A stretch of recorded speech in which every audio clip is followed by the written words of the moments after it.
Imaginez-vous dans un nouveau monde. Un nouveau monde dans lequel chaque individu pourrait naître avec un pouvoir. Cette opportunité d'être unique par ses compétences. Chacun d'entre eux pourrait l'utiliser selon ses choix. De la maîtrise des flammes ou de pouvoir s'envoler dans les cieux. Chaque pouvoir se voit différent des autres et chaque différence fera d'un pouvoir quelque chose d'unique. Et certains se voient même très complexes. De ton côté, tu devras choisir si tu souhaites l'utiliser pour accomplir le bien ou pour l'accomplissement du mal.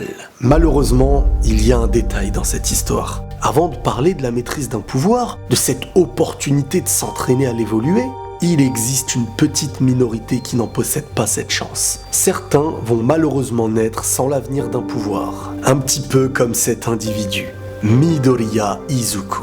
Ayant le rêve de devenir un super-héros, il faisait malheureusement partie des 20% de la population qui allait naître sans pouvoir. Mais ça, c'était avant la rencontre du plus grand, du plus fort, du plus célèbre des héros, All Might. Et c'est là que sa vie s'est vue changer. Vous comprendrez très vite pourquoi.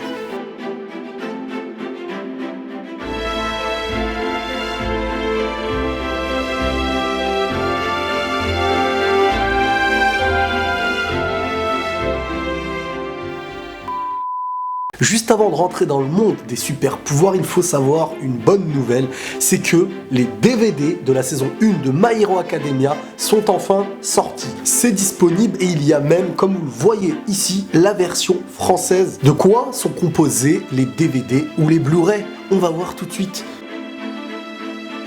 À l'intérieur de ce Blu-ray Collector, les amis, on y voit déjà premièrement la belle boîte recto verso, mais surtout on y a un livret de 96 pages, une petite encyclopédie quelque part, composée de tout plein d'explications avec des détails sur chaque personnage. On a 3 jolis petits badges qui sont cadeaux.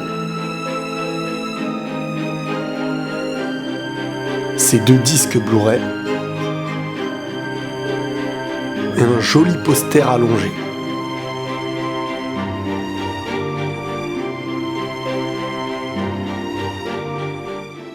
Parlons maintenant de l'univers de My Hero Academia. Et on va s'imaginer tout de suite, tous ensemble, dans un monde rempli de pouvoirs. Si vous connaissez l'univers de My Hero Academia, imaginez-vous ce monde. Fermez les yeux, s'il le faut. Si vous ne connaissez pas My Hero Academia, vous allez découvrir. Comme je vous l'ai dit avant cette vidéo, qui dit un monde où 80% des gens possèdent un pouvoir, dit un monde où le bien et le mal peuvent posséder les pouvoirs. Donc à partir de ça, il faut savoir que si on vivait dans un lieu ou dans un monde où les pouvoirs étaient assimilés à 80% des personnes, il y aurait énormément plus de danger que maintenant.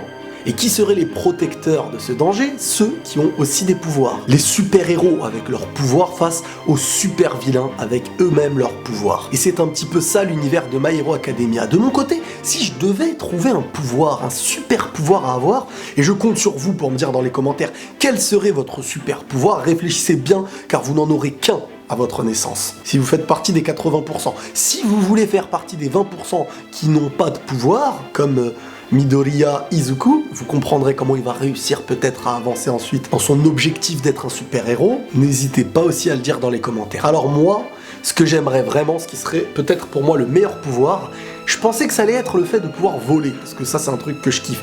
Mais la meilleure des choses, c'est le fait de pouvoir voyager dans le temps, même sur un petit laps de temps. Imaginons sur 10 minutes. 10 minutes de futur te change ta vie, ou 10 minutes de passé. Pouvoir repartir 10 minutes dans le passé à chaque fois, c'est quelque part connaître son futur.